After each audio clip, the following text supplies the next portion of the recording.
Good morning, good afternoon, good evening, depending on where you're located.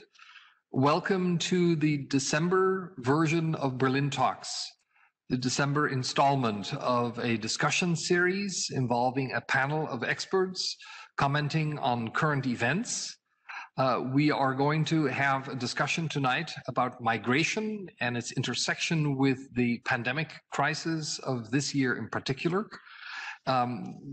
On behalf of Freie Universität Berlin, I welcome our panelists and I welcome also you, the audience, who have joined us here. You will be able to submit comments and questions through the chat function.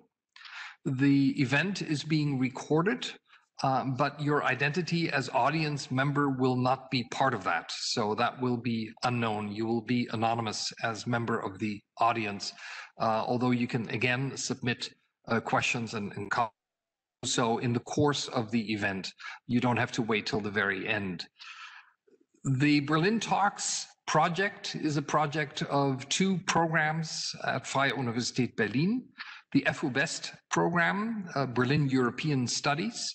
It's a semester-based program for international students involving subject courses mostly taught in English and German language instruction. And also by the FUBiS program, the Freie Universität Berlin International Summer and Winter University, which offers 3 weeks in January and 2 terms during the summer months. As you might imagine, both programs also are very active in an online sense at this point, because we normally would have students here on site, and we hope, of course, to have to be able to do so again soon.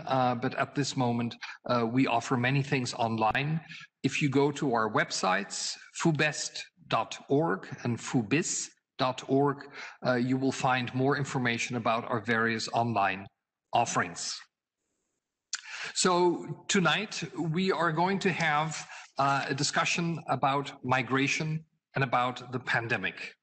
And as it will become clear with this issue, as the old saying goes, where you stand very much depends on where you sit.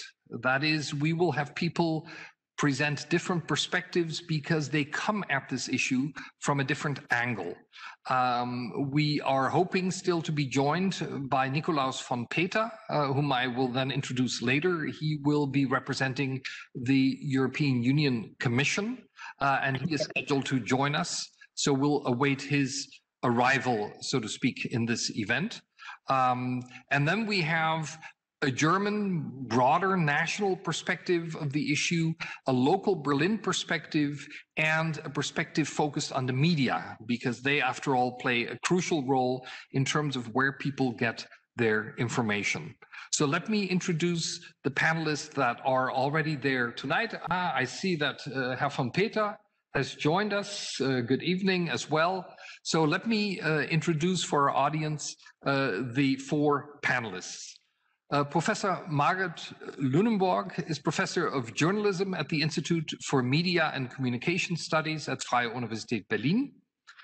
After almost 10 years as a journalist for print media and public broadcasting, she entered the academic world to combine professional knowledge and its analytical reflection. Her current research focuses on the transformation of journalism, inequalities in media representation, and media and migration. She's leading a research project on journalism and its order of emotions within the collaborative research center Affective Societies. Here she is interested in how media reporting on migration, especially also forced migration, in current hybrid media context produces fear, anger, and outrage. Then for the local Berlin perspective, we are joined by Christiane Beckmann.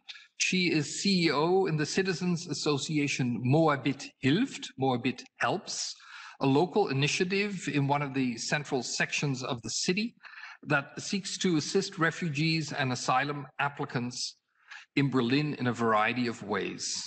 Christiane is often lovingly nicknamed Nane, Mama, by her colleagues at the center in Berlin's Turmstraße. She has been active in the social justice field for many years. In recent years, she organized support for those assisting victims of flood disasters, made sandwiches for the homeless, and has been helping at the refugee reception site in the Moabit section of Berlin since August 2015. Tireless, meticulous, with a love of detail in her struggle for justice, she is the contact point for everything that makes the bureaucratic jungle lighter or the asylum procedure more understandable. Duygu Gürsel is joining us as one of our FUBiS faculty members. She teaches a course on migration in the FUBiS program. She holds a master's degree from the German-Turkish master's program in social sciences, jointly offered by Humboldt University in Berlin and the Middle East Technical University. She's currently completing her dissertation, her doctoral dissertation at Humboldt University in the field of sociology. And in this project, she focuses on the transformation of the character of migrant labor from factory worker into self-employed in West Berlin. She has taught at a number of institutions of higher education, and as I said, is also an instructor in the FUBiS program. Nicolaus von Peter is a jurist and civil servant in the European Union. Currently, he's a member of the political team at the representation of the European Commission in Germany, office located here in Berlin. In this team, he carries responsibility for several policy areas, including migration, internal security, digitalization, justice, and competition policy. Before assuming this post in Berlin, he worked in Brussels in the cabinet of the EU Transportation Commissioner and in several other EU Directorates General, and before that in the German Federal Civil Service. Welcome again to our 4 panelists. So tonight we are addressing the question of migration intersecting with the crisis of the pandemic. We're going to do so in 3 steps. We are going to be looking at the legacy, so to speak, of 2015, when this enormous wave of refugees, mostly from North Africa and the Middle East, flooded into Europe and its aftermath, of course. Then we will look at the dynamics of this crisis of migration combined with the crisis of the pandemic. And finally, we will speculate a little bit about an outlook, how things might look in the months and perhaps years to come. We have to keep in mind tonight that migration is a very broad concept. It involves the movement of people, and that can have many sources and factors and backgrounds. What we are going to be particularly focused on tonight is instances of forced migration, people leaving their homeland or their home territory, their home town, etc., because of circumstances that they can't control, that they're trying to get away from. Those are also very different in kind. Conflict, we'll see tonight, is an obvious reason why people might flee, but it can also be natural disasters. It can be economic deprivation, simply looking for another place where one can make a living. Persecution, of course, is also another factor, for example, religious persecution. So key terms that will come up tonight are the terms migration, refugee, asylum, exile, displacement. We need to keep in mind also that those that are displaced very often are not that far away from their actual place of home. That is, if you take, for example, the Syrian conflict, many of the Syrian refugees are still in the Middle East or near Syria, and perhaps even in other parts of the country. I want to show you as a starter, before we get to our discussion, a number of images and some statistics, because it may be necessary for us all and for you also as audience to be reminded of some of the aspects of things that happened from 2015 and on. We start with a few pictures that we will quickly review that will show you the kinds of things that we were seeing in the news in 2015. That seems a long time ago now because of everything that has happened since then. But these were everyday images. And of course, this sad image of the drowned boy on the beach was one that in many ways transformed a lot of discussion, or seemed to. The reaction to this wave of refugees was one of either welcoming and holding together. You can see here some examples of that, but also responses of rejection, of protest against letting people in, populist reactions, trying to block the refugees from being received. Here you see a map of Europe for the European migrant crisis in 2015. You can see the large arrows showing two major paths through which refugees came into Europe. One, the Eastern Mediterranean, involving Turkey, involving the Balkans, and the other one involving North Africa, coming to Italy, where, of course, some of the scenes with the boats, and particularly those that drowned, were the ones that really dominated much of the coverage in the news. Here you see an overview of asylum claims in the year 2015, simply to point to the countries that were particularly on the receiving end of asylum applicants. Germany, which of course is a focus in our discussion tonight, Hungary, Sweden, France and Italy also, but you see different countries having different quantity of applicants coming in. Here you see migrant numbers, and what is striking here as well, if you look at this picture, at this depiction, is the drop-off overall from 2015 to 2018, with the exception of the Western Mediterranean route, where you see a dramatic increase from 2015 to 2018. But in other cases, you see a great drop-off, and we will get at the question as to how this was caused to happen, what policies were put in place, restrictions, etc., at border areas. Again, much of the discussion also focused on those that perished on the way, trying to flee conflict, trying to flee hardship and come into Europe. And you see the high level of dead and missing for 2015, 2016. And as the numbers declined in terms of people trying to get into Europe, these numbers also declined, but every single one, of course, was one too many. Successful asylum applications from 2014 to 17. I simply want to show this to you to point out that Germany did receive a very high proportion of these applications, followed by France, Italy, Austria, and Sweden. Or to put it this way, if you look at it here, I wanted to show you this particular one because we will be looking at the local Berlin scene. Here you can see that in terms of end of 2017, asylum seekers coming in, about 83,000 of them ended up in Berlin alone. And so we will be looking at the local scene here as an example of a grassroots coping with this issue. Now, what's interesting also is to take a little longer time perspective, because if you look back in terms of Germany with asylum claims, then what you see is that there was a previous episode with a very high number of asylum claims, and that was the early 90s because of the Balkans conflict. That is sometimes forgotten when the focus is just on the year 2015, but Germany has seen several waves of this refugee question in recent decades, and one that stands out is the early 90s and the Balkans conflict. What's also interesting to look at is the sex and age pyramid of asylum seekers in the case of 2015.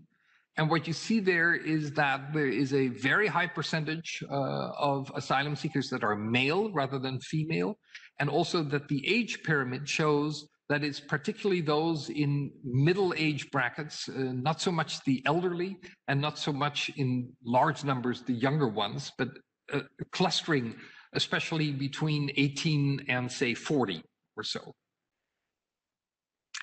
And then we have a quick view here of a public response that was picked up in an opinion poll in March of 2020. Of course, the pandemic was just starting, so that was not really mixed in the response yet, probably. But you see the dramatic contrast, particularly between the Green Party on one side and the Alternative for Germany on the far right side of the political spectrum on the other side, in terms of acceptance versus rejection of Refugees. And then one more picture here showing German cities, again, simply to lift out of the picture the situation in Berlin, where you see that Berlin, with a city of some 3.5+ million people, has at least as of 2016, these figures are from that year, between 500,000 and 1 million people who have a migration background or descendant population. And that, again, is a much broader category than just refugees or those applying for asylum. So these are the pictures that we wanted to show you simply as a starter. And I'd like to have the discussion start on the broader European level and turn to Mr. van Peter first. Yes.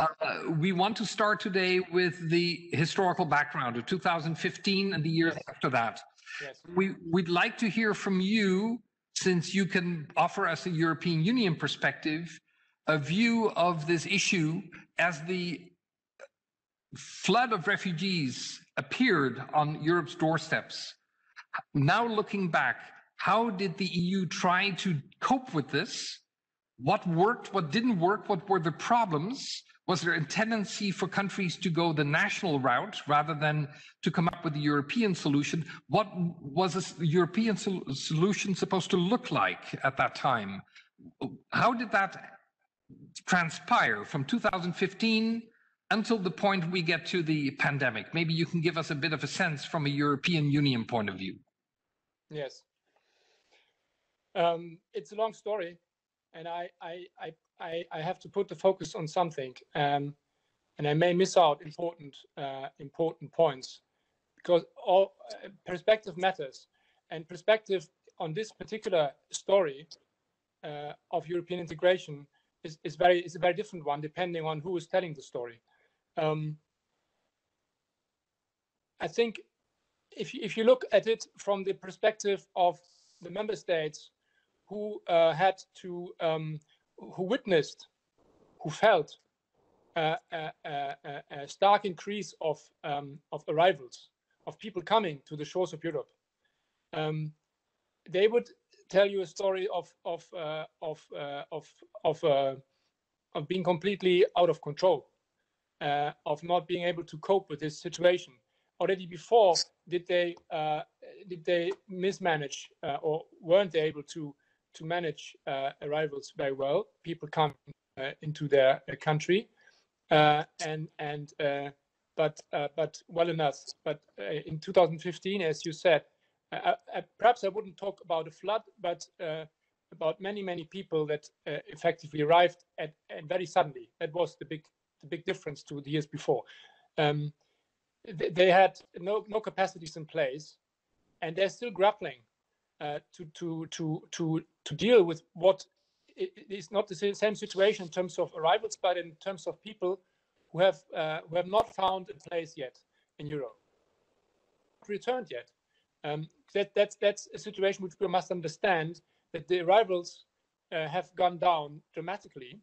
So there is no longer it's not longer justified to talk of something like a crisis, but the situation for these countries is pretty much the same, because the overall number of people in these countries is still very high, and only by now has the Greek government, for instance, come to grips with the numbers.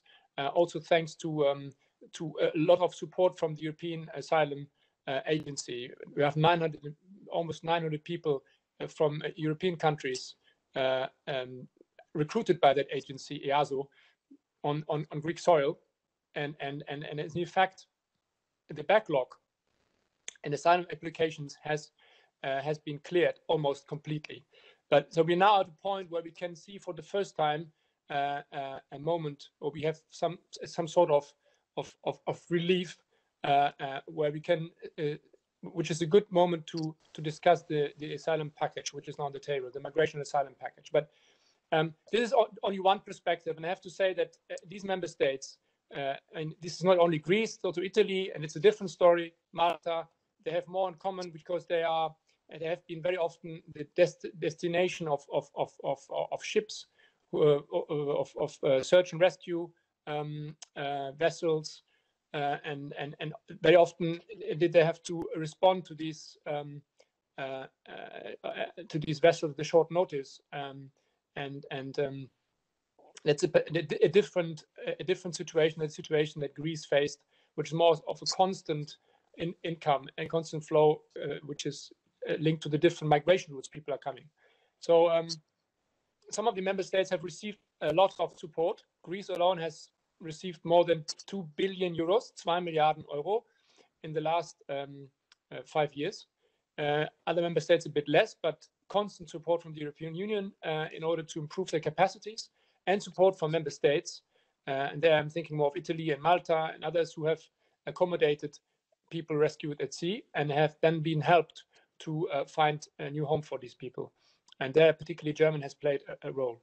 Now, a completely different perspective is the one from a member state like Germany, because if Italy and Greece have been the member states of first entrance, as we say it, as bureaucrats, and so the place where people would actually first touch the European soil, many people would actually straightly walk through these countries and try to get to only a few member states like Germany or Sweden. And these member states have a different interest than the member states at the border.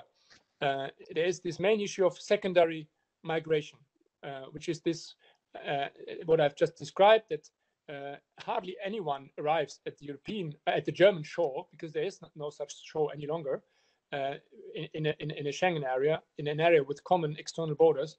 But people always come from a member state where they already have been before, which then would formally be responsible for the application, asylum application. So many people who came to Germany would actually have been assigned under Dublin rules. So these are the rules responsible for assigning asylum applications, or the procedures for executing for treating applications, would have been or should have been in a state in Italy and in Greece, for instance.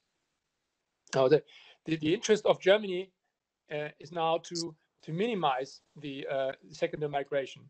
And this is so not so much because of humanitarian reasons, but because, and that's a general thing we must remember, and that's a very contentious issue, because as a matter of fact, under current rules, and these are mostly international European rules, mostly international rules, which define our responsibilities towards people in need, not even a third of those arriving to Europe have a right to stay.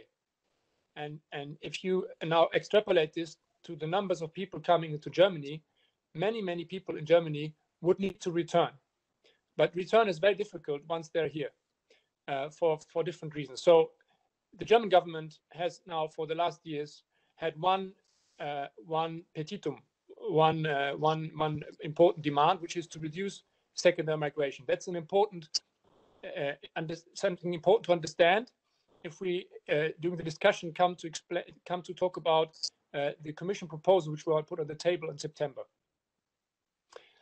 And countries like Germany have a very strong interest in having other member states coming in and helping them with accommodating, with taking on refugees. So this is the famous discussion about solidarity. Solidarity in that case with member states in the south. That's the second perspective. And the third perspective, and then I will stop, is the one you also know very well from the discussions over the last years, which is the perspective of those member states which have a completely different story when it comes to migration. In Poland, for instance, not even 1% of the population has a migration background. So irrespective of the government, which is in charge of defining policies, people are not so used to migration, and it's easier than here, I guess, to make them not understand, but to tell them that migration is not for Poland. Although there is migration to Poland from Catholic countries, for instance, Philippines, for instance, which we don't notice so much. But when it comes to Syrian refugees and the main groups, Afghans, etc., the Polish government has been, and the Hungarian government, and the Czech government, and now more and more governments in Europe have not been very forthcoming, to put it mildly. And the big reform the Commission proposed in 2016 to put more order into the European asylum system has failed, has come to a halt because of one single question, as you know, which is the solidarity question. And while the German government has been adamant to insist on, has been very strong in insisting on that solidarity, on every member state having to chip in, to take part to its fair share, the other group of member states has been extremely, completely opposed to this and not willing to move at all. And that's why the first attempt to reform has failed. We had put 7 laws on the table, and 5 were practically agreed. But for 2, and mainly for 1, this law about a solidarity mechanism, the first reform after 2015 failed. And that's a bit the background to what we have now, which is the Asylum and Migration package, which we put forward in September, and which is probably also an important topic to talk about today. I hope that this was a good starting point, because I think whatever we discussed today, this evening, is very important to understand that perspectives in Europe are very, very different, and that is the reason why what the Commission is proposing now is a compromise. And there's a lot of you have always an opportunity to think other things would be better in theory. In practice, we have to look at realities how they are, and we have to understand that the European Union is a union of 27 member states, where we are well advised to try to foster an agreement that everyone can support. Okay. Also in practice. Thank you very much. We already see that within Europe there are so many different perspectives. I want to turn to Duygu Gürsel, who focuses in her own research and her own views of the migration issue very much on what's happening in Germany. Duygu, give us a sense of the German perspective, or the perspective in Germany. We see in 2015, Angela Merkel, she said, "Wir schaffen das, we'll manage it somehow." But then also the popular reaction, on the one hand, the celebration of what was called Willkommenskultur, a culture of welcoming people, but then also this backlash. Looking back on it now from 2020, again, not including the pandemic situation right now, but 2015 and its initial years as aftermath, what are your observations? Hi, Dirk. Thank you, first of all, for the invitation and organization of this event. And yeah, let's go with your question now. It's difficult, of course, now to reply this huge question in a short time. But maybe if we go back to the summer of 2015, also to give an idea to the audience what happened in Germany, how was the first reaction. I guess Professor Lunenburg will also maybe go into this reactions, but I'm just going to give a short overview, because I want to focus first on the discursive level, how was the first reaction in the discursive level, and then the policy level. First of all, I mean, if we think about this, the summer of 2015 as an event, it was a moment of open borders, and Dublin regulation was suspended by Germany. Nicholas already mentioned about the Dublin regulation, but just to make it more clear, according to Dublin regulation, the country responsible for the asylum application is the first country of entry to European Union. And these are the Southeast European countries like Italy, Greece, Spain. And this was for a moment was suspended in the summer of 2015. And people were coming to Germany, and some on foot crossing the borders. And there was an emerging culture of welcome in German Willkommenskultur in this period. It has also, of course, a history through the self-organization of migrants and refugees. It just didn't appear at once. So, but the term, this culture of welcome, it actually originates from the utilitarian aspects of German migration politics. It emerged first in the face of the negative experiences with green card model. Germany tried to recruit high-skilled IT workers, and this green card model didn't work out as they expected. Not so many people wanted to come to Germany. So the German employers wanted to promote such a culture of welcome to attract migrant high-skilled workers. But during the summer of 2015, this term has transformed itself. It was coming from the bottom, from the local initiatives and civil society. And it was interesting to see that every major political party, trade union, company, all kinds of associations, and the media was joining to this welcome campaign. It was not something happened before in Germany. So millions of Germans were going to the train stations, to shelters, to other places where refugees were arriving. So even some volunteers from southern Germany and Austria went directly to Hungary or Croatia to pick up refugees during this long summer of migration. So out of this culture of welcome, many welcome initiatives emerged through volunteers. Christiane will talk about this, for instance. And then there has been a shift in this welcoming campaigns, with welcoming discourse in the media coverage. I would say it is disputable if also it affected the public opinion so strongly.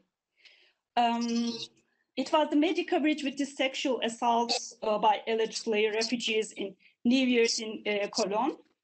The racist coverage of these news and debates has found resonance in right-wing groups and also in the right-wing political party AfD, who were already formed before the long summer of migration.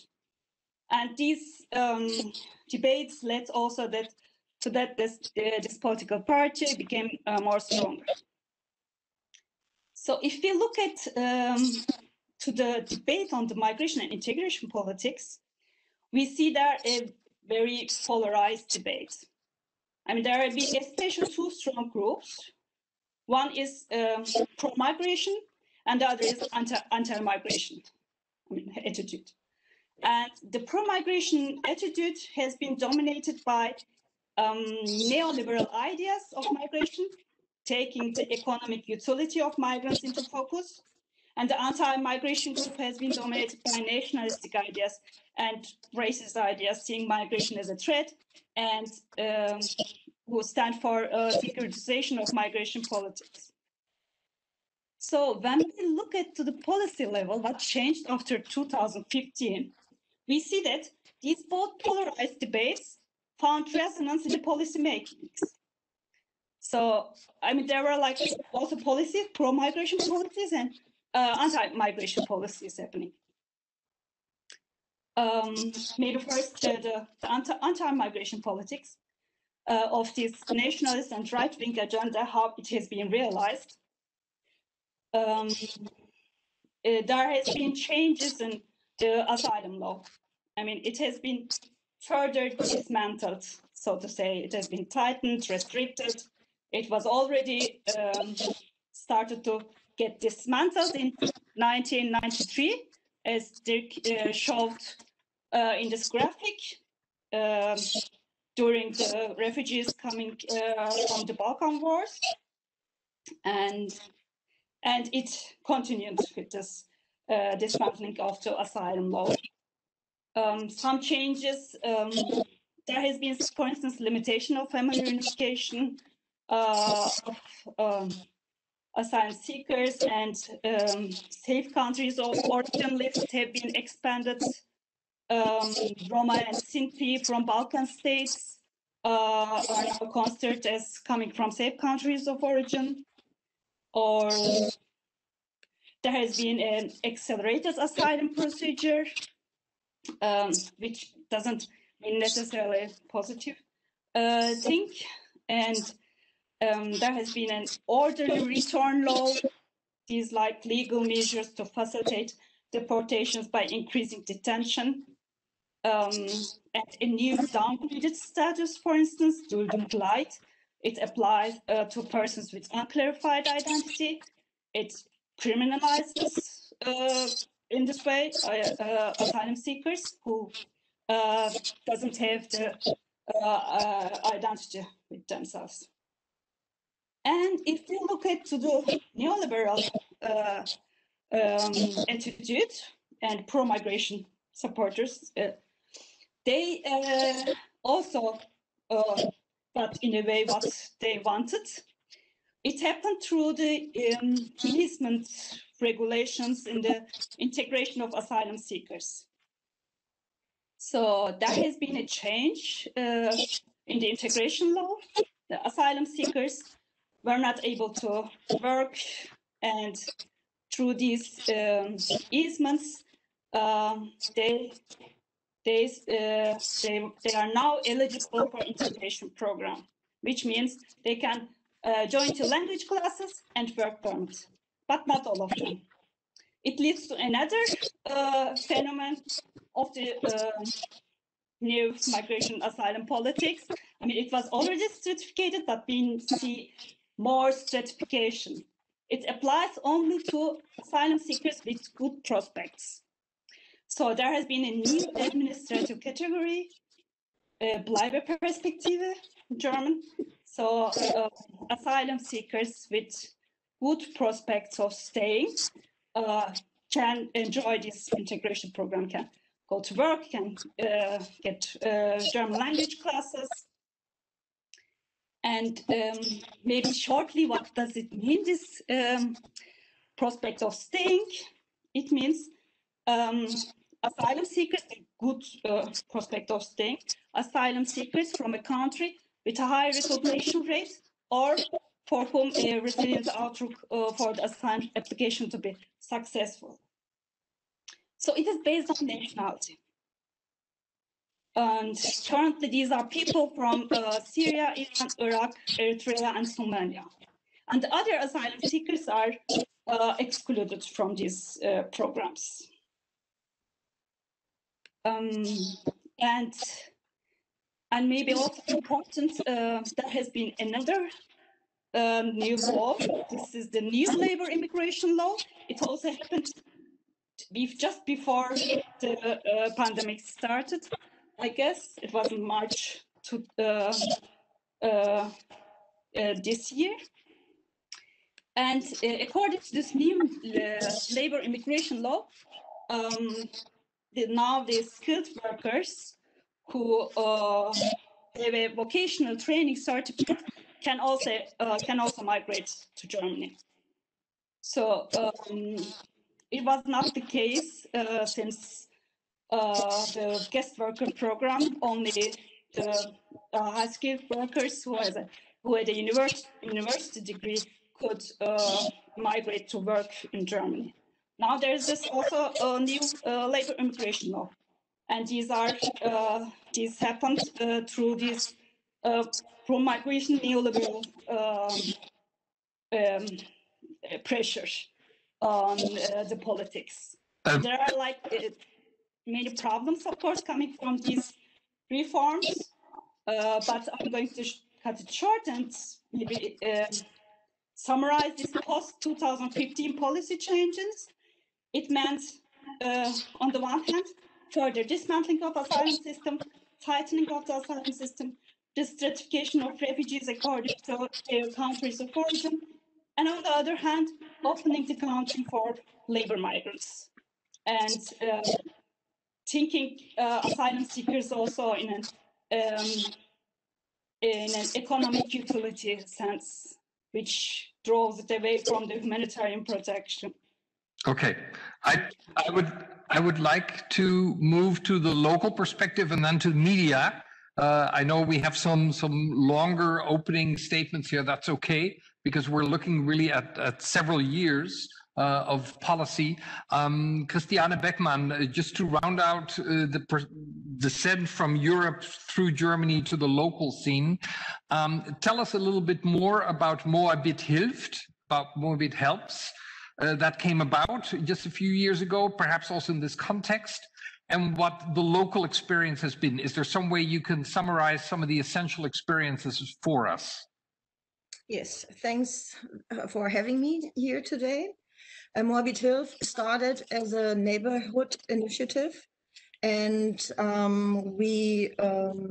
in 2015, when there was the high number of people refuging to Germany or to Europe, I don't want to use the terms flood or waves, because by our opinions, human beings cannot be floods or waves, which is also a big problem, the rhetoric of the media, of politicians, which is also causing that movement to the right parties more. I would like to look at the people as human, they are human beings, and they are people looking for support, for help, for freedom, for solution, for safety. In 2015, we had about 600 people refuging to Berlin. That was not a situation we couldn't be aware of, because we had the first dead bodies in 2013 on Lampedusa. We had the experience from the 90s, from the Balkan. We had all those years we haven't been aware and prepared that something like this could happen again. Europe didn't react to the Arab Spring, because that was when it started. In 2014, the former mayor in Berlin said we have to build more accommodations for refugees, but nothing happened. And then we had the beginning in 2014, but the big number of people refuging was 2015. And not to forget that the people which reach us are the people which can afford to refugee. The most other people, they cannot afford coming this long way, because it's very, very expensive to refugee. And it was cheaper in 2015 like it is today, because the borders are much, much higher than it was during that time. In 2015, we helped refugees since 2013, like they are part of our neighborhood. If there is a place where just refugees live, what we don't like, because we think people can't be separated, and we have to live together, that people can arrive. We also don't use the term integration. We need to give people the possibility to be part of our community, and we share, we exchange. Since we had experiences, we supported people going to the authorities. We saw the situation in front of the LAGESO. The LAGESO is the Landesamt für Gesundheit und Soziales. That was the place where the people had to get registered first before they can apply for asylum, because this is something different. The LAGESO today has a different name. It's called LAF. The LAGESO is from the city, from Berlin. Applying for asylum is federal state. So in front of this building where the people had to register, we had 1,500 people a day in 40 Celsius waiting for getting registered. We had people, they just arrived, they had no food, they had no water, they had no diaper, they had no soap, they had nothing. They had still untreated torture wounds. I met a woman with 2 shot wounds, and there was no doctor, there was no nurse, nobody. And the location of the LAGESO is 1 kilometer away from the Chancellor's office. So we are talking about downtown Berlin. And this situation there was so shocking for so many people, and especially for us, that we just called out to the citizens in Berlin and said, people come, we need to support. And everybody who came there realized that there is something else happening in this world than our tiny bubble we are living in. And I think this is what it gave the energy to come and support, because you cannot say that the people which came, they come from a certain party, or they've been from a certain age level or a certain, I don't know, degree. It was everybody came. There was this old lady, this totally pierced and tattooed person left, very conservative, because everybody came there for humanity. That was what everybody combined, and why people came in support. Us as organization, we are not a help organization. We are a political organization. We need to help in the first step, but we believe that we have to solve a problem. So I can give somebody food because the person is hungry, but I also have to ask, why are you hungry? Because if not, I will continue feeding without solving any problem. And this is what we did in 2015 and what we are still doing. And by my opinion, it was important that Merkel said, wir schaffen das, we will do this. But I don't think that was on humanitarian ground. I think that was more administrative meaning, because there was not a lot of support by government. It was that we had nights, we had to find shelter for 200 people, that the senator called us and said, I don't have shelter, can you do something? So we called people, we had lists, people slept in dancing schools. So, and from step to step, that the people can get registered, which took by that time 4 to 6 weeks. So the people have been hanging in a gap in between nowhere for 4 to 6 weeks. From the beginning, it was that we had demands. So the first step was people need food. So the authorities had to decide who pays for the food. Till they decided who pays for the food, we did it. The next step was there must be a safe spaces for the people when they have to wait for 4 weeks. There have to be support for children. There has to be somebody waiting at night. You have to open at night, because people arrive from refugee also at night. They are single traveling children. They can't live in the street. Somebody has to go there. Everything was covered by civilists. Everything was covered by the people from Berlin. And I don't want to use the term Germans, because not everybody in Berlin is German. Everybody came together and worked together. That was the situation 2015. Thank you. I think what you described is an excellent illustration of this adage, where you stand depends on where you sit. That is, your perspective is very much focused on the local emergency that was faced, and particularly also your description of the relationship with authorities here in Berlin, who simply came to citizen initiatives to help out. Okay, I want to turn now to Professor Lunenburg and to the media perspective, because we know that the average person in society gets his or her information through the media, whether that be print media or television, or increasingly also the social media. And you have been tracking this issue in recent years. What is your perspective on the role of the media and the discourse that has unfolded about these issues? We already heard questions about, do we use the word crisis? Do we use the word waves and floods and so on? Give us your perspective, because you are attuned also to the emotional dimension of discourse as it unfolds in the media. Please go ahead.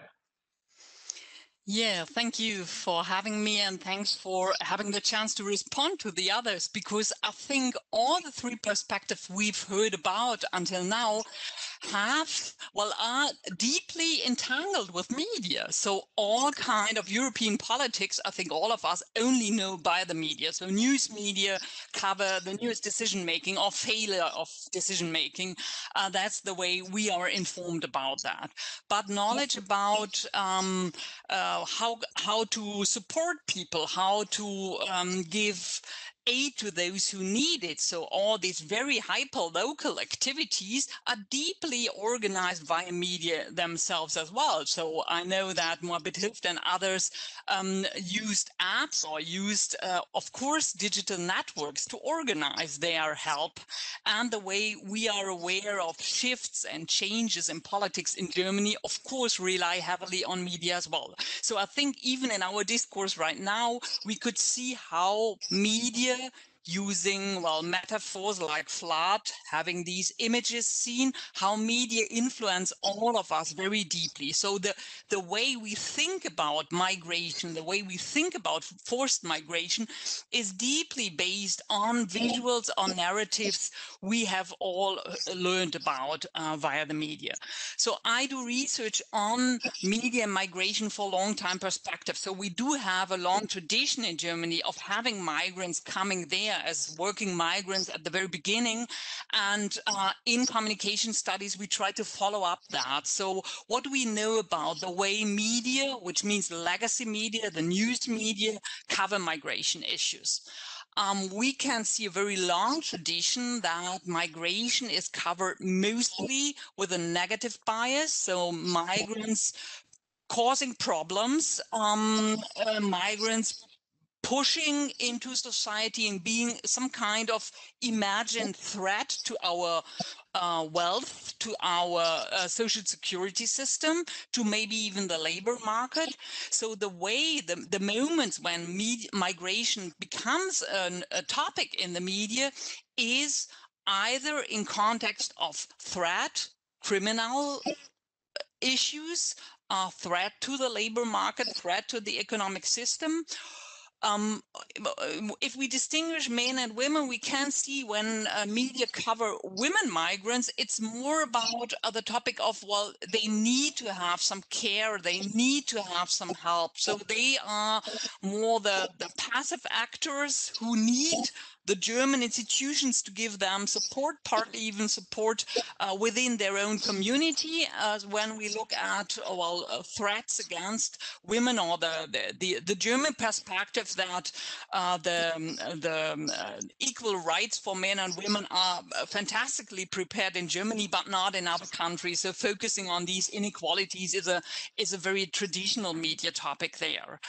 So what we saw in this summer of welcome culture was a shift at the very beginning. So this, all of you mentioned that, this, open arms, welcoming Germany, being proud of being that open country at that very moment, was in a way celebrated in the media as well for a short period of time. So this very moment when the forced refugees came by feet and then by bus from Hungary via Austria to Germany, we saw these, celebration of welcoming cultures, but it was, quite short period of time. It was already in the autumn when it started to shift, and we had this, I would call it a kind of media event. This New Year's Eve in Cologne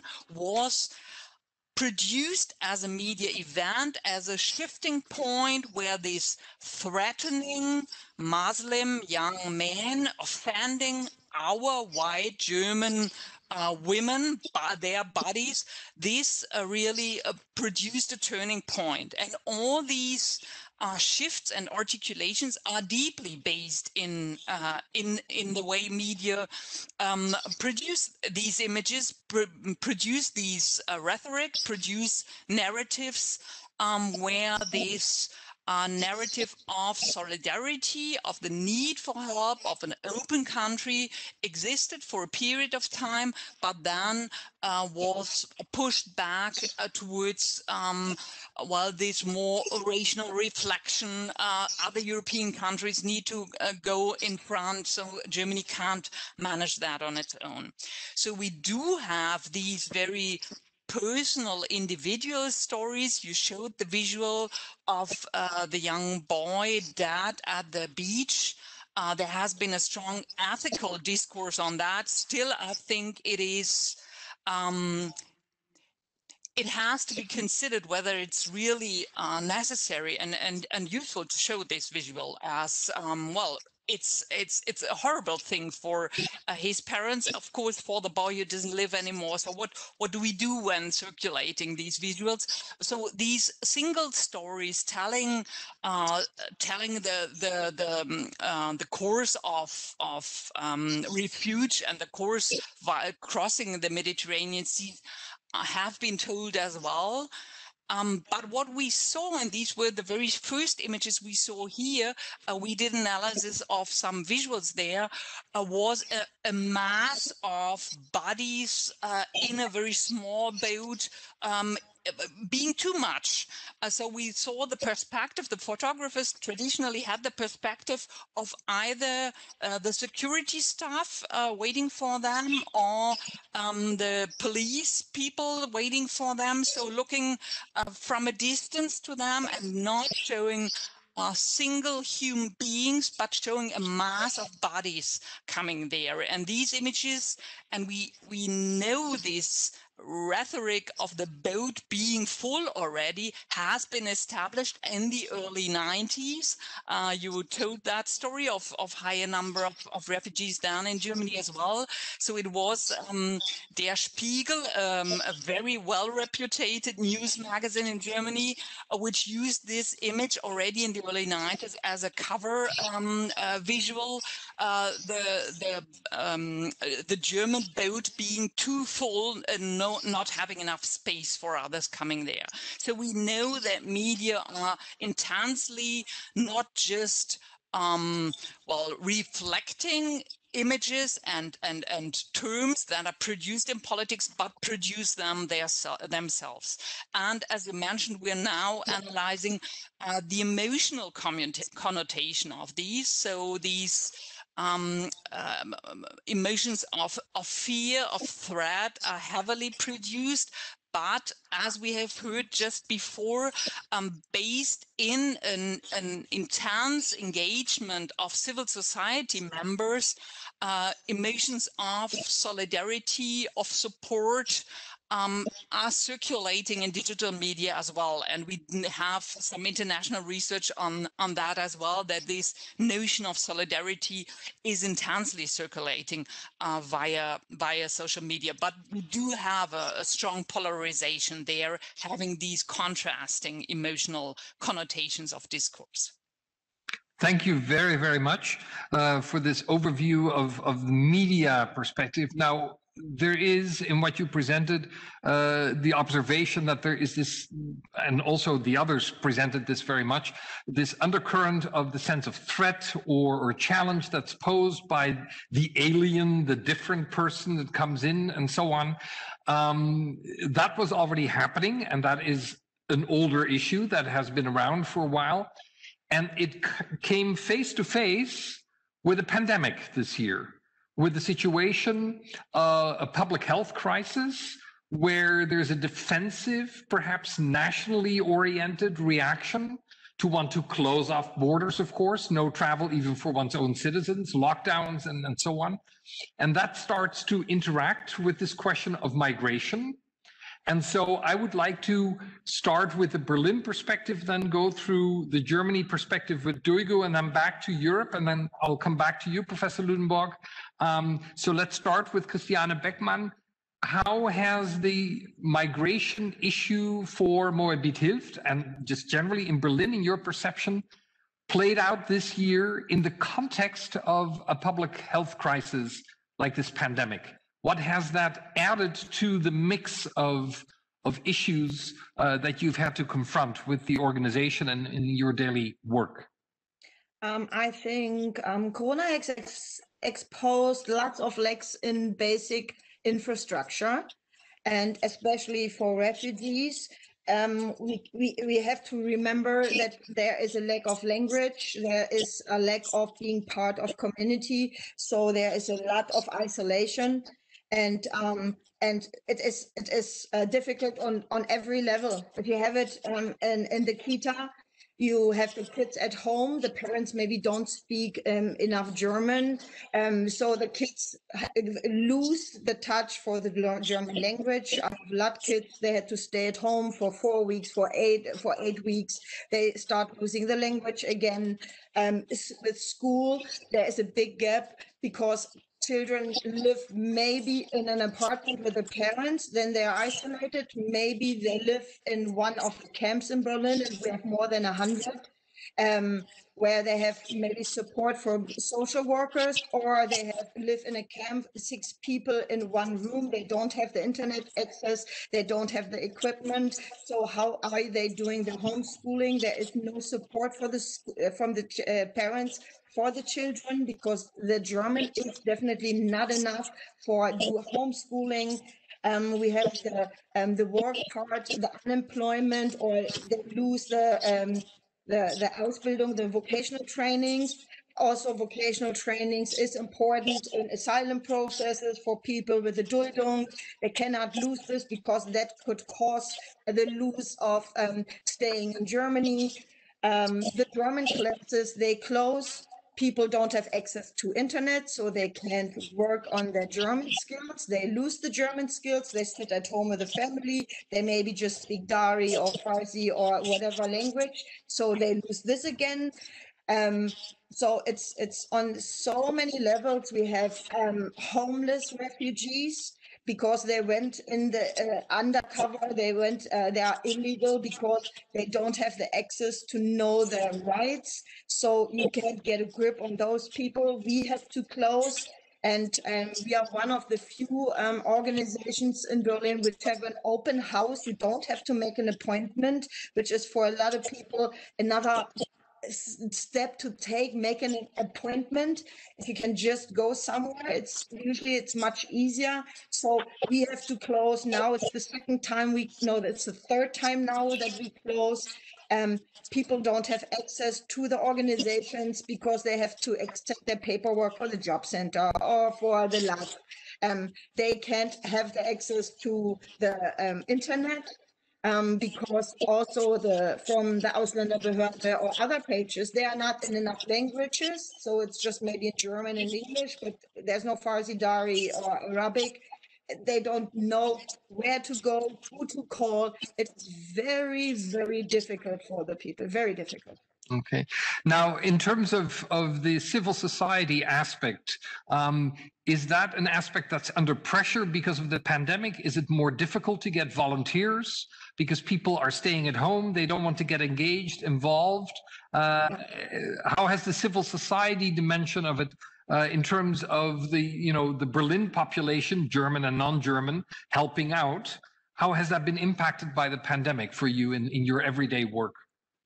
I mean, if I compare to 2015, it's a totally different situation, because in this situation, every company was open-minded and said, okay, take vacation. So now we are more in this, there's not this emotional wave that everybody wants to help. Now we are more in this realistic level that somebody, if I have time, I go and support. And right now, with the pandemic, I must say, I'm very surprised that I get a lot of calls because people cannot go to work, or they have to do the students, they work from home, they can manage their time management totally different. And I would say there is no difference. It's more that I have to say, I'm sorry, maybe January, February, because we cannot be too many people because it's too dangerous because of the coronavirus. It's more the opposite. Yeah. Okay. Now, Duygu, the national German perspective, again, we've already seen the building up of these two perspectives, the more positive and the more negative, facing one another. How has the pandemic interacted with the question of migration as you observe it in the overall national German scene, the German perspective?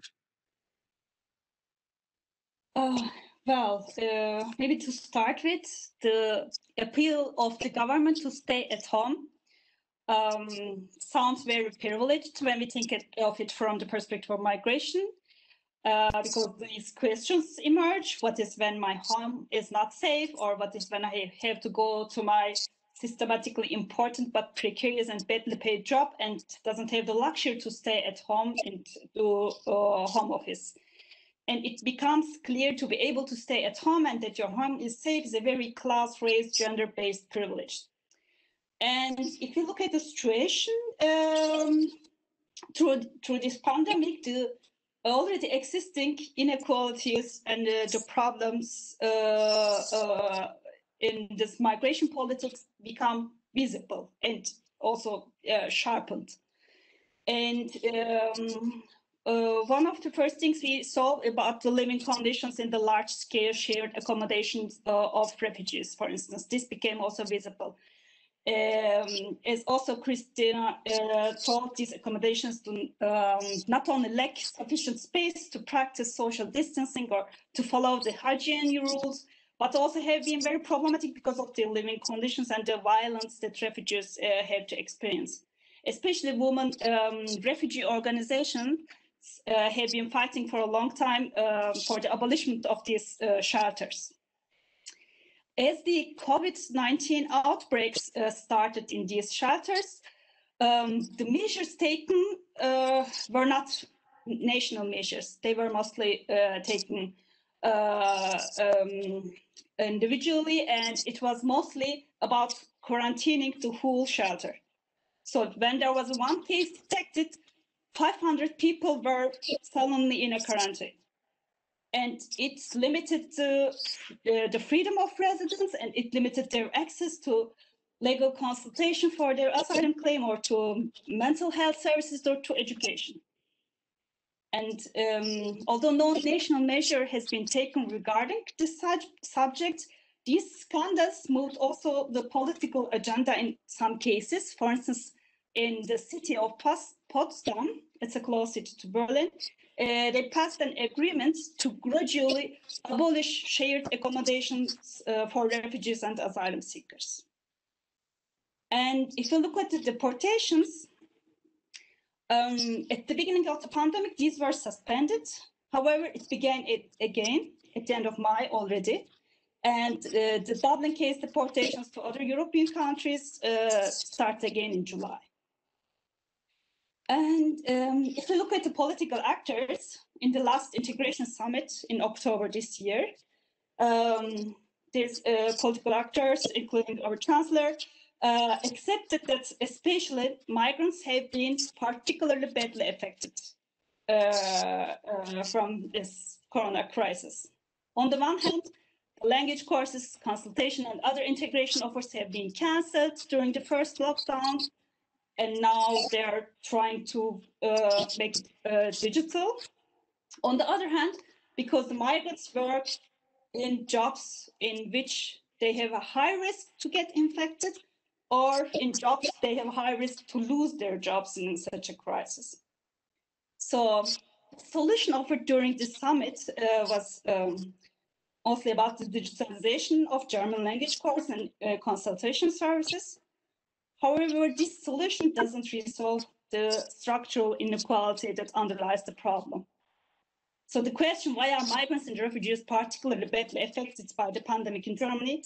Because they are the group which suffer from structural inequality and racism, that also existed before the pandemic, but became more visible and sharpened through the pandemic, because they work in disproportionately in precarious jobs, they have unequal access to education, housing market, and health services.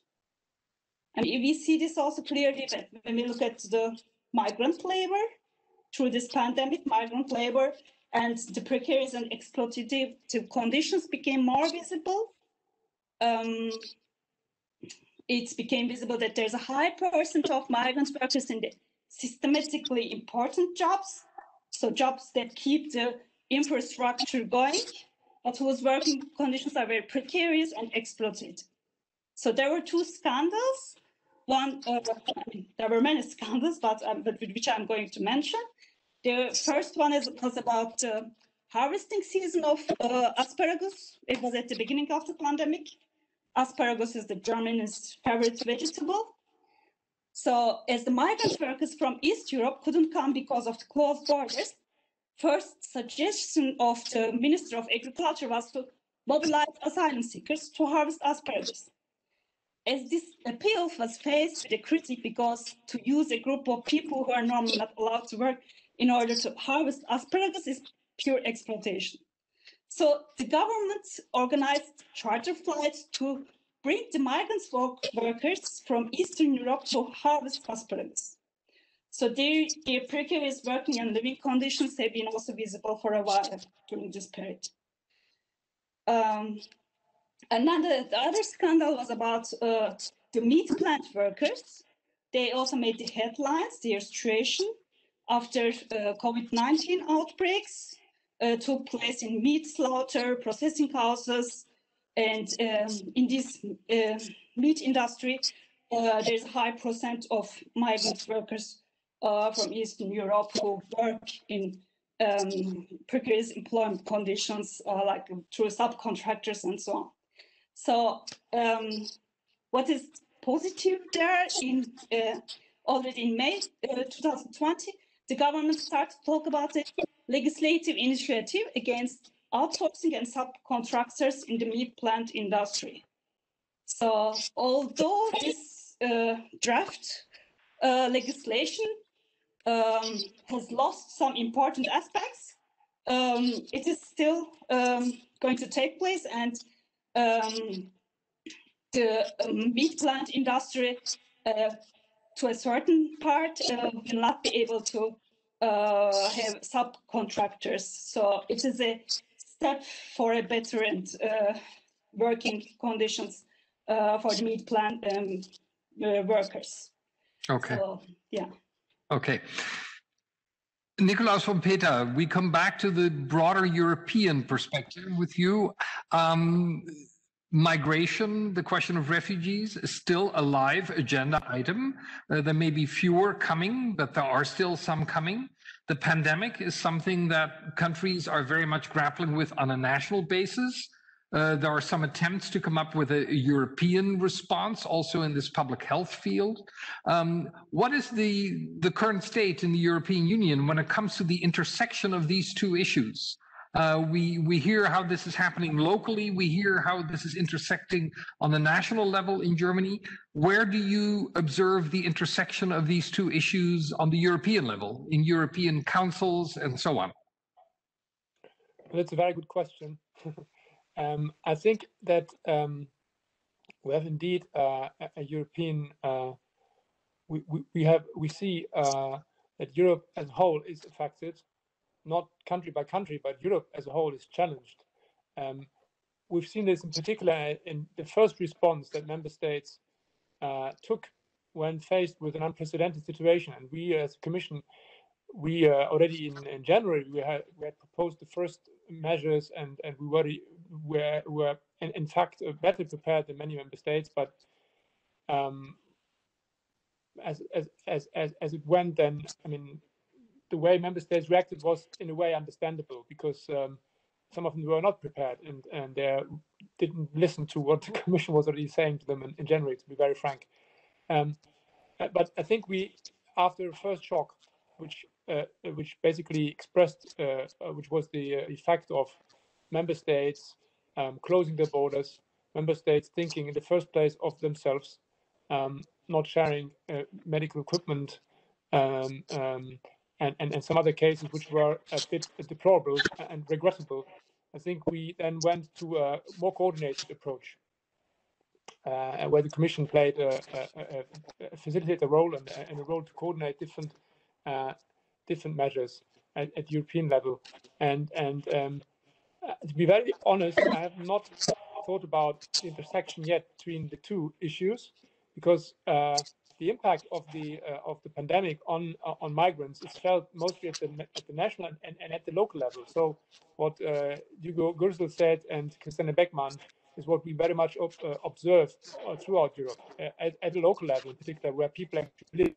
So I can confirm that also in Greece, in the hotspots where situations are the most difficult for refugees, because these places are the most cramped, the most populated. We had the same issues, and we still have them as we have them in Germany, which means that if one person is sick, everyone goes into quarantine. And so, in a way, as Ms. Gerzel already explained, the pandemic is making pattern visible structural problems which were already there before, and it just puts the finger on them and shows us that in a situation where there's a particular strain on administration, I mean, things become crystal clear, and so from that perspective, the pandemic hasn't brought so many new things to I mean, hasn't in a negative sense. We already had the deficiencies before. On the positive side, there are also in the area of asylum migration, you have effects of a digitalization, which is probably the most positive effect of the pandemic throughout society. We all know we're now practicing digitalization, and there are also examples in the field of asylum migration where digital means have improved situations. Ms. Gusler has just mentioned more negative examples, which is fully justified. That people have less access to certain resources, or if they could have access to digital resources, they don't have the access to, I mean, to online classes, for instance. They don't have the access to the actual to the network, which is a clear sign of digital divide. But in other areas or in other cases, asylum seekers profited and still profiting from digitalization. For instance, in Greece, the government has started to allow applicants to lodge their applications online and to let them check the status of the application online. There's more transparency in the digitalization and more convenience. It's just a matter then of making this resource available to everyone. And but there's a lot of potential there. Okay.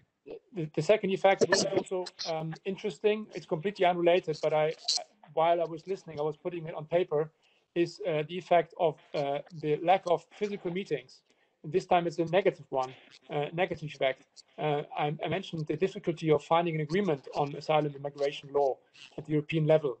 And we have seen over the last month the negotiations about the new proposal from the Commission, the new package from September, has been the negotiations have been impaired by the impossibility to meet physically. So there's a very slow progress, and some put this down to the lack of physical meetings. That, for instance, ministers couldn't meet very often physically, and something so difficult and so sensitive as the as a European asylum and migration policy is often only possible to move forward if you have these one-to-one meetings. If in a council people can meet in the margins, which means outside the regular hours, and can have chats in small groups and can try to move things forward informally. That's an interesting effect of the pandemic as well. That the real policy, I mean, the most difficult, intricate policy questions are at the moment difficult to solve because of the pandemic. Okay. We are first with Professor Lunenburg and immediately also going into our final round of comments. And I will ask each of you, if you look at your watches, you see what time it is, to be concise. We have had longer statements. That's not possible in this last round. I first want to go back to Professor Lunenburg so that she can say something from the media point of view about this year of migration intersecting with the pandemic, and combine that, because that is my closing question to all four of you. The outlook, no one has a crystal ball. No one knows how long this pandemic will still last.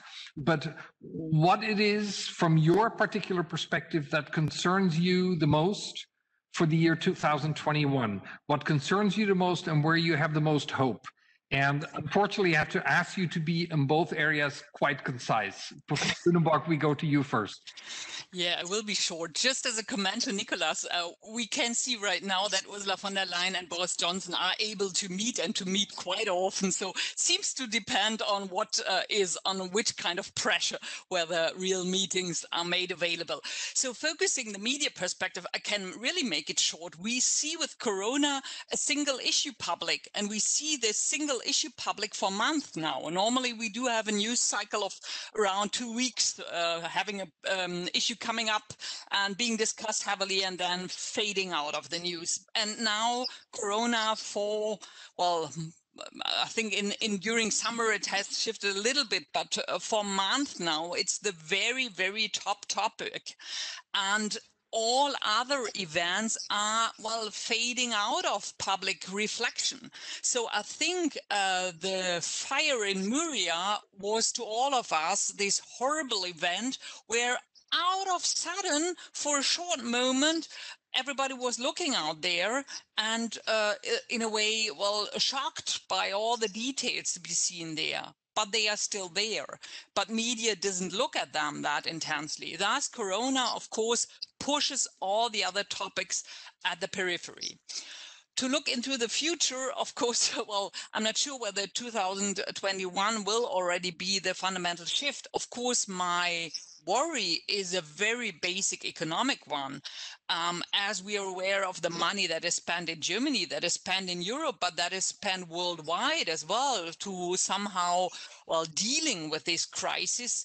I think there are already prognoses of the kind of, well, poverty that will come up out as an effect out of that. So in a global perspective, migration will increase heavily as inequalities between countries, between even regions of the world will become stronger, and all the economic power which is not invested in producing, well, even food for people worldwide, of course, will cause migration. Thus, I think on a longer run, we will see this forced mobility even in a more intense effect. And in terms of media questions, I think in a way we are all, well, bored out of only discussing Corona issues, but nevertheless, of course, we are touched about it. This will change, but I think the national pressure on how do we deal with this national crisis out of the Corona crisis will be on the very top of the news agenda, and other topics being in the periphery more. Okay. Thank you. Christiane Beckmann, a closing thought from you, from the local scene.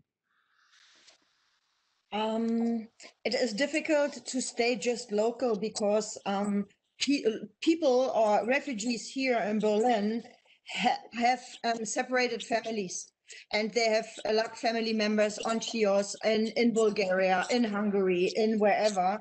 And it seems that the family reunions or the possibility of those coming back together seems to get further and further and further away, which makes it very difficult for them to arrive here without the other family members. I hope that processes which improve, because there are some things they changed because it is digitalized, that they don't go back to the disadvantage of the refugees. And I have the feeling that sometimes it's also, Corona is also used to dehumanize refugees, because we have different regulations. They have quarantines in camps. We are just maybe quarantined in our 60 square meter apartment. And I think for the future upcoming, because I think Corona will be a part of our life probably for the entire next year, it will be more and more difficult. Okay, thank you. Duygu, your final thoughts. Okay, what I worry about is a new formation of populism, including different groups spreading conspiracy theories about Corona and demonstrating against the measures. And after the danger is gone and the measures are lifted, I'm afraid this group can change their focus against migration, since there are already right-wing groups involved in it. But from their perspective, the post-pandemic future can be also maybe optimistic.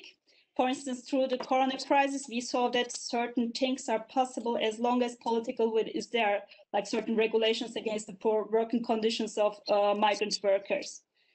And I think it's up to us how we shape the post-pandemic future. Will we ignore all inequalities which became visible through corona crisis, or are we going to insist on fighting them for an equal and just society?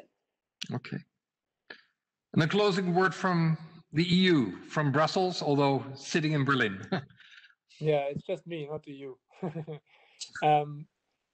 Yes, I think I share with the worries that you expressed that, but differently that there may be the economic effects of the crisis will still kick in or are yet to kick in, and we know that an economic downturn and worsening of personal situation of people is unfortunately often also have an impact on their political positions and their openness towards others. So from the Brussels perspective, hardened opinion towards migration in Germany would make it much more difficult to close a deal, to come to an agreement, which is, in our view, should not be only effective, but also as humanitarian as possible. And for this, we need people to be open towards migration still. And my hope is that this agreement will be possible, perhaps at the end of next year, and perhaps also thanks to what the crisis has basically done with every one of us. We had to be empathetic and to look at things differently. We've all been shaken a little bit.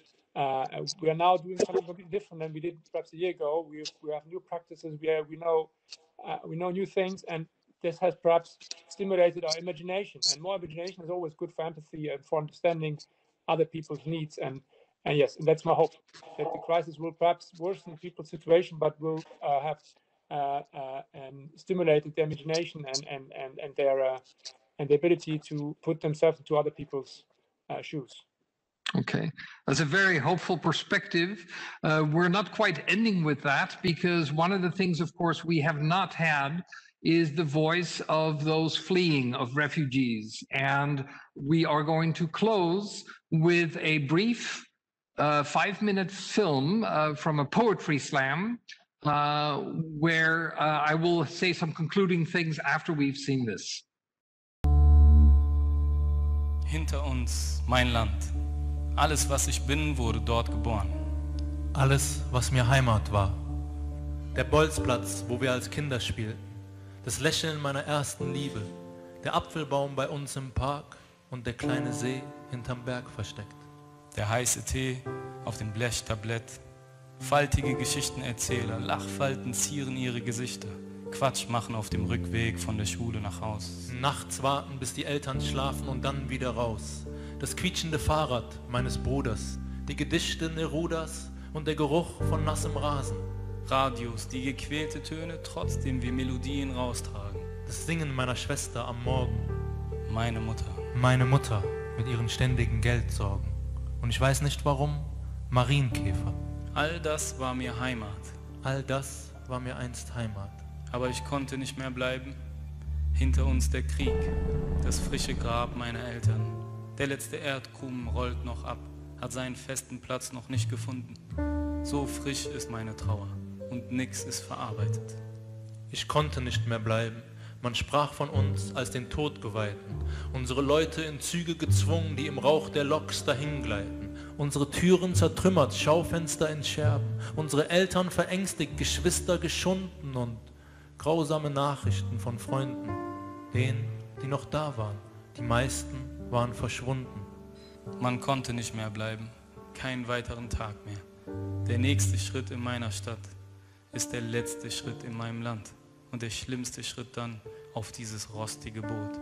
Was wanken wird zunächst, uns halten wird zunächst. Und dann wird es sinken, uns dem Meer übergeben. Im Meer so trostlos, der Mond versteckt sich hinter den Wolken. Die Nacht so dunkel, du siehst nichts. Stundenlang nichts. Und wenn ich im Dunkeln die Augen schließe, höre ich meine Mutters Stimme. Um uns her ist nur das Meer, als wäre unser Boot das Herz aller Dinge.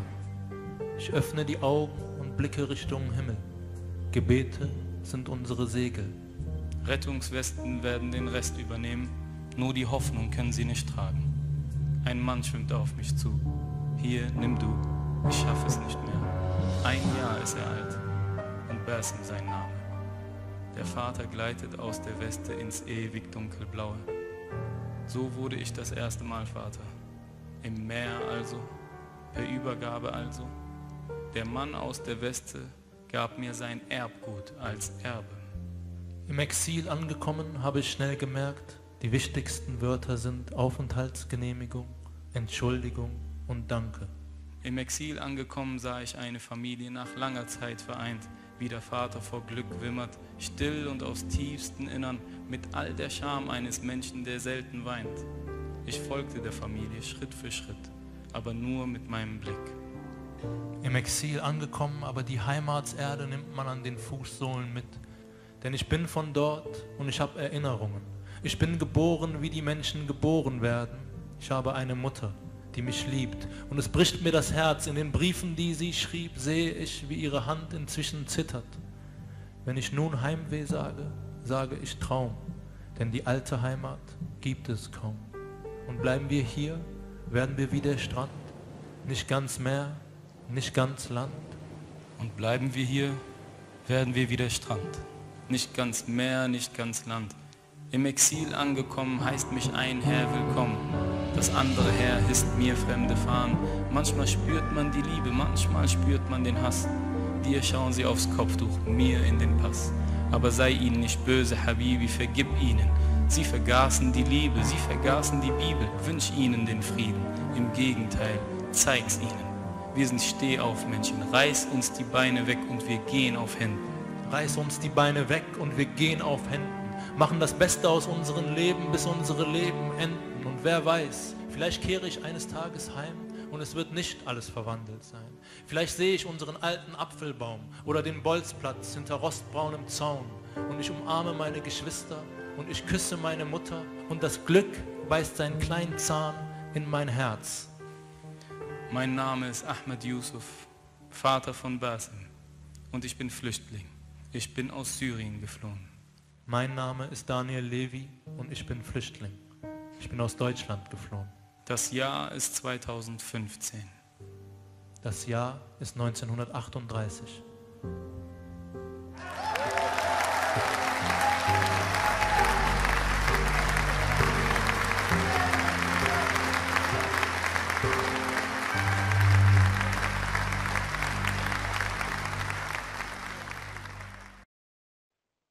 Hard to comment on something like this. It should stand by itself, something to watch again and again, a very powerful set of voices. I want to thank our panelists for having joined us tonight for this conversation about migration, about the pandemic, about the difficult intersection also of these issues from the point of view of the European Union, the local Berlin scene, German national policy, and also the media perspective. I want to thank our audience that has joined us. We will post this recording on our YouTube channel, and we're going to show you a final couple of slides with information as we are looking towards our next sessions that are coming up in the new year. You will be able to join us again February 18th. Sustainability from Buzzword to Guiding Principle. April 15th, the Digital Revolution, Opportunities, Challenges and Implications. And on June 17th, Young Globalization, Role and Impact of Young Leaders in a Post-National World. Those are the 3 sessions we have planned for this coming year for the first half, and then we will have 3 more for the second half of the year. With that, we come to the end of today's broadcast. I thank you, the audience. I thank the panel members again. I wish everyone happy holidays, good health, and we hope to see you at our next session when the new year starts. Thank you and goodbye.